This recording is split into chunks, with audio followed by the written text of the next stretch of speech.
போயிட்டு வரேன் அத்தை. என்ன பாரு, அம்மா வீட்டுக்கு போனோமா வந்தோமான்னு இருக்கணும். அதை விட்டுப்புட்டு அம்மா அங்கே இருக்க சொன்னவனே இருக்கலாம் நினைக்கக்கூடாது. கல்யாணம் முடிஞ்ச பிறகு இதுதான் உன் வீடு. என்ன புரியுதா? புரியுதத்தை. போயிட்டு எங்கள் அம்மாவை பார்த்துட்டு உடனே வந்துடுவேன். ஏம்மா இவ எங்கே போகிறவ? வாடி ஏன் செல்லும். அம்மையை பார்க்க உனக்கு இப்போ தான் நேரம் கிடைச்சாங்க. வரணுன்னு அப்போதே கிளம்புனேம்மா. இந்த மாமியார் கிழவி தான் இதை செய்ய அதை செய்யன்னு சொல்லிக்கிட்டே இருக்கு. எவ்வளோ தைரியம் தான் என் பிள்ளையை வேலை செய்ய சொல்லுவா.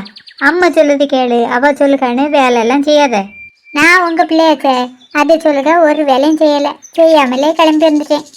எனக்கு ரொம்ப வயிறு பசிக்குமா, அவியலை தோசை செஞ்சு தர சொல்லுங்க. அவள் தான் சொல்லுகாளா, தோசை சுட்டு கொடு. அத்தை, எங்கள் அம்மா என்ன எதிர்பார்த்துட்டு இருப்பாவ, நான் போயிட்டு வரட்டுமா? ஏன் அம்மாவா இப்போ தானே வந்திருக்கா, நீ உடனே இன்னைக்கு உங்கள் அம்மா வீட்டுக்கு போக வேண்டாம். உள்ளே போய் தோசை மாவு எடுத்து தோசை செய். சரி அத்தை செய்கிறேன். என் பொண்ணு என்னம்மா துரும்பா அடிச்சு போயிட்டா.